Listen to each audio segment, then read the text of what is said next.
Good afternoon, and welcome to Chapter a Day.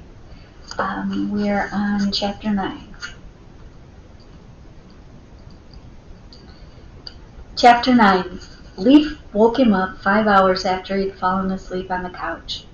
Garrett bounded up, dislodging Mayhem, who looked none too pleased with her abrupt departure from the couch, and stared at his surroundings like he didn't know who he was or where he'd ended up. "What time is it?" Garrett thundered, his voice deep with sleep. Leaf shook his head at him. "It's 2, he said, "in the afternoon. It took me longer to fix the plumbing than I thought. I had to run to Sturgeon Bay for the parts I needed." Garrett rubbed the back of his neck. "Okay, sorry I yelled." He looked at his watch as if to confirm the time. "I've got less than 4 hours to get Mayhem to the groomers and the vet and figure out what I can possibly bring to dinner that a manager of a B&B wouldn't have already thought of." Leaf grinned at him. "Don't forget you need a shower, shave, and hopefully get a haircut in there somewhere." "That bad?" Garrett asked. Leaf nodded. "That bad. A shower and a shave ought to do if Lou can't get you in for a cut." Lou had been old when they were in high school.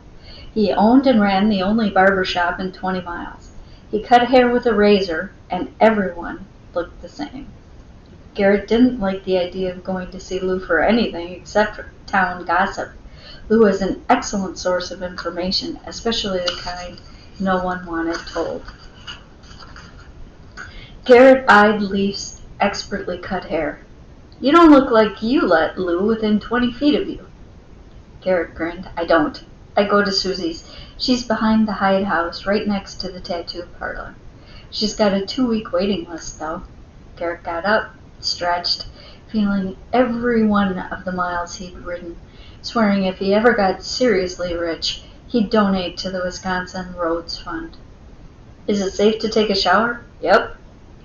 Garrett nodded, relieved. "What is Poppy's favorite flower?" he asked. Leaf frowned. "How should I know? There are flowers all over the place. She takes the old centerpieces from the Red Robin Inn home, though." He shrugged. "Sometimes she gives them to me." Robert gave him a look. "Okay, what's your favorite flower?" Leaf's jaw dropped, then he smacked him on the shoulder. "It's good to have you home," Leaf said, meaning it. "Do you think he'll bring Princess?" Astrid asked for what seemed like the 40th time in an hour. "Yes, Astrid, I think Garrett will bring the dog," Poppy replied, giving the same answer she gave the last time Astrid asked. "I texted Uncle Leaf. He'll make sure Garrett brings her." "Princess, Mama. Her name is Princess." "Princess." That made Astrid smile. Apparently mothers can be taught. Astrid had been able to make Poppy do just about anything since the day she was born. "Honey, Garrett and Princess won't be here for another 6 hours. Why don't you go play or help Mary with the store?" "Can I go play at Garrett's? Maybe I could take Princess for a walk in the park." "Sweetheart, you don't even know where Garrett lives." Astrid was jumping up and down, eager to jump in with a myriad of buts. But Poppy stopped her with a simple gesture of holding up her counting finger. A gesture she was surprised still worked and would milk as long as parentally possible. "Even if you knew where Garrett's house is—" "But I do. Poppy held up her finger. "Even if you know where Garrett's house is, and we'll get to how you know that later, young lady, Garrett hasn't invited you over. You have to wait to be invited to an adult's house." Poppy paused, knowing she was simply making shit up now. Astrid had an uncanny sense for fake news. Poppy had learned to use it sparingly. "I have to okay any trip to Garrett's house," she amended.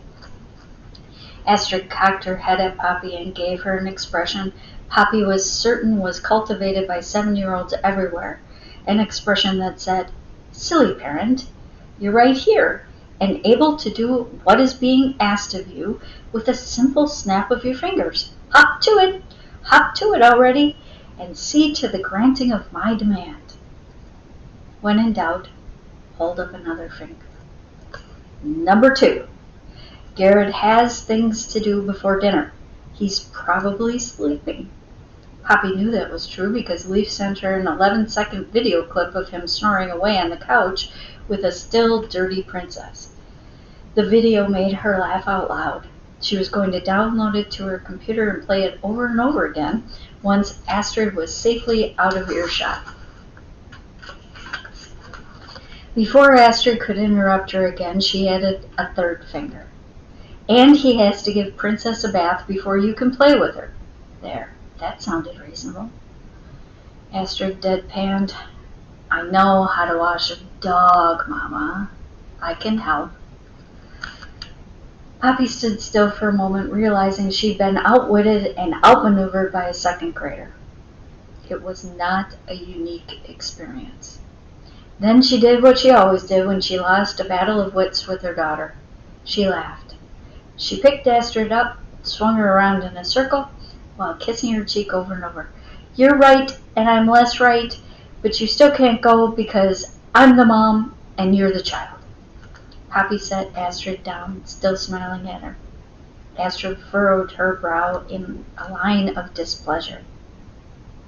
Poppy didn't blame her for that. If their places were reversed, she'd be displeased too. I won't always be a child, Astrid said. She wasn't being petulant, not really.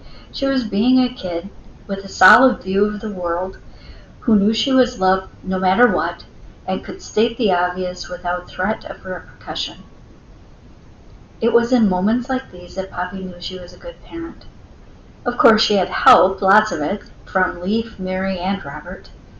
That was part of the reason Astrid was so wonderful. You are a great kid, honey, the best. Poppy leaned down to kiss the top of Astrid's head, then held her daughter's face gently in her hands. Let's not rush the whole growing up thing, though, okay? You always do that, Mama. It's annoying. Poppy stood up, suppressing a laugh. It wasn't good to laugh while you're being called annoying. Astrid's new word of choice, since she learned to use it appropriately. Sometimes Poppy regretted her determination to grow Astrid's vocabulary whenever the situation called for it. What do I always do? You always tell me I'm right after telling me I can't do something. Astrid nodded emphatically to add weight to her observation. Did she do that? Poppy thought about it for a second. She didn't do it on purpose, but she probably did do it more than she should. You know I love you, and I think you're great all the time, right? Astrid raised a brow at her, a gesture she picked up not only from Poppy, but from Leaf and Mary as well. All the Hanson children did it. Poppy grinned. Okay, Madam Smarty Pants. What is second on your list of things you want to do today before dinner? When Astrid looked up at her with that beatific smile, Poppy knew she was in trouble. Anything short of a Class A felony, Poppy was going to let her do. Zephyr is giving tarot readings at Aunt Mary's shop today. She's also teaching Aunt Mary how to use her crystal ball. I want to learn tarot and how to read things in the crystal ball. Oh boy. Astrid's hopeful expression seemed to be laced with a wee bit of gotcha, Mama. Astrid could have gone to Mary's shop now and then, hung out with Zephyr Talbot, and learned all about tarot and crystal balls and scrying without ever having to tell Poppy that's what she was doing. Astrid had a vivid and engaging imagination all on her own. Nothing she was going to learn from Zephyr, who was a bright and a kind person, was going to hurt her. You win, kid. Go learn how to read futures and tell fortunes. But be home by 5. I want you in the bath before dinner. Poppy watched Astrid race to her bike. Just as she was about to ride off, Astrid looked back at her and said earnestly, The cards don't tell fortunes or read futures, Mama. They just illuminate potential paths. Illuminate potential paths. Great.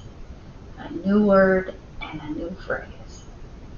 Astrid waved, and a bright smile lit her face. I'm going to ask about Garrett and whether he'll be your friend. Poppy waved back, thinking, okay, what could possibly go wrong if she and Garrett Oakley became friends? The universe laughed, and Poppy swore she heard a maternal voice from the great beyond say, funny you should ask, honey.